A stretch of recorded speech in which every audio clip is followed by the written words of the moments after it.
আপনারা যারা আমার ইউটিউব চ্যানেলের সাথে কানেক্টেড আছেন অথবা আমার ফেসবুক পেজের সাথে কানেক্টেড আছেন তারা অলরেডি জানেন যে আমি লাস্ট ভিডিওতে কিন্তু বলেছিলাম যে ইন্ডিয়ান ভিসা অ্যাপ্লাই করার জন্য কি কি আপনাকে করতে হবে, মানে কি ফার্স্টে অনলাইন অ্যাপ্লিকেশন করতে হবে, তারপরে হচ্ছে আপনার অ্যাপয়েন্টমেন্ট শিডিউল নিতে হবে, অ্যাপয়েন্টমেন্ট শিডিউল নিয়ে একটা স্লট নিতে হবে, তারপরে পেমেন্ট করতে হবে। তো এইগুলো নিয়ে আমার ওই ডিটেল ভিডিওটা ছিল এবং ওই ভিডিওতে একটা জিনিস আমার মিস করা ছিল, সেটা হচ্ছে ডকুমেন্ট কী কী লাগবে সেটা অ্যাকচুয়ালি বলা হয় না ওই ভিডিওতে, যদিও আমি রেফারেন্স যে ভিডিওটা দেখিয়েছিলাম সেখানে বলা আছে, বাট তারপরেও আজকের ভিডিওতে আপনাদেরকে ডিটেল বলে দিচ্ছি ইন্ডিয়ান ভিসা অ্যাপ্লিকেশন করার সময় আপনাকে কী কী ডকুমেন্ট কালেক্ট করতে হবে, কী কী ডকুমেন্ট আপনার লাগবে আপনি ভিসাটা অ্যাভেল করার জন্য।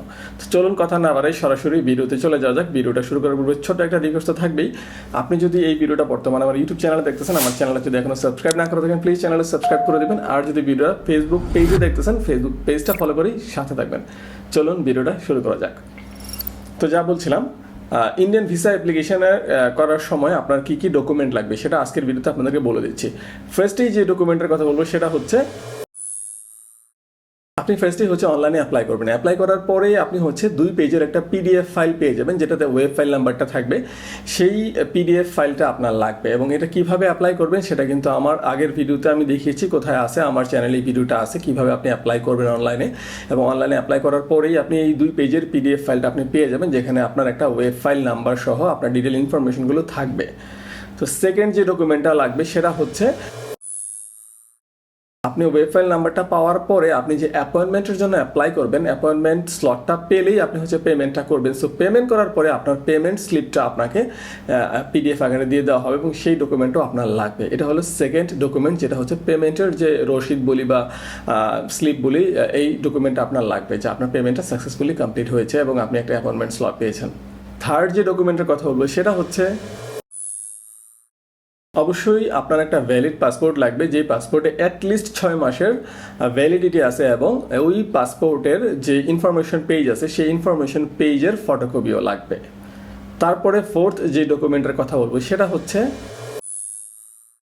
আপনি যদি প্রিভিয়াসলি ইন্ডিয়াতে ভ্রমণ করে থাকেন তাহলে অবশ্যই আপনার ইন্ডিয়ান ভিসা রয়েছিল এবং সেই ভিসার ফটোকপিগুলো মানে ভিসা পেজের ফটোকপিগুলো অবশ্যই আপনাকে জমা দিতে হবে। তারপরে ফিফথ যে ডকুমেন্টের কথা বলবো সেটা হচ্ছে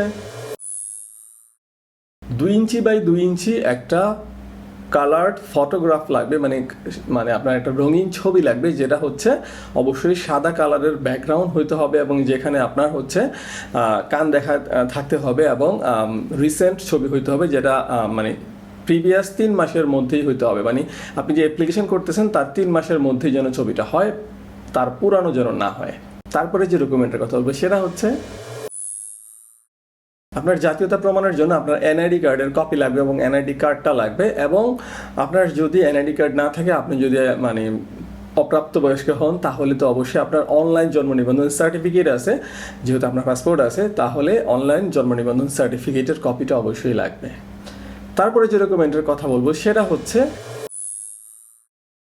আপনার বর্তমান ঠিকানা প্রমাণের জন্য একটা ডকুমেন্ট লাগবে, যেটা হতে পারে যে কোনো ইউটিলিটি বিল, লাইক আপনার হতে পারে কারেন্ট বিলের কপি, আপনার হতে পারে গ্যাস বিলের কপি, আপনার হতে পারে পানির বিলের কপি, অথবা হোল্ডিং ট্যাক্সের যে রসিদ, সেটা হইলেও আপনার মানে বর্তমান ঠিকানা প্রমাণের একটা ডকুমেন্ট হিসাবে সেটা কাউন্ট হয়ে যাবে। তারপরে যে ডকুমেন্টের কথা বলবো সেটা হচ্ছে আপনার পাসপোর্টে অবশ্যই এনরোজ করা থাকতে হবে অ্যাটলিস্ট $150 ইউএসডি, মানে 150 ইউএসডি এনরোজ করা থাকতে হবে পার পার্সনের জন্য। অথবা আপনি যদি ব্যাংক স্টেটমেন্ট দেন সেক্ষেত্রে ব্যাংক স্টেটমেন্টেও $150 সমপরিমাণ টাকা দেখাইতে হবে পার পার্সনের জন্য। আর আপনি যদি ডলার এনরোজ করেন, মানে ক্যাশ ডলার এনরোজ করেন, তাহলে তো যেই ব্যাংক থেকে আপনি এনরোজ করবেন সেই ব্যাংকে সমপরিমাণ টাকাটা দিয়েই আপনি ডলারটা নিবে এবং আপনার পাসপোর্টের সিল দিয়ে ওনারা হচ্ছে এনরোজ করে দিবে।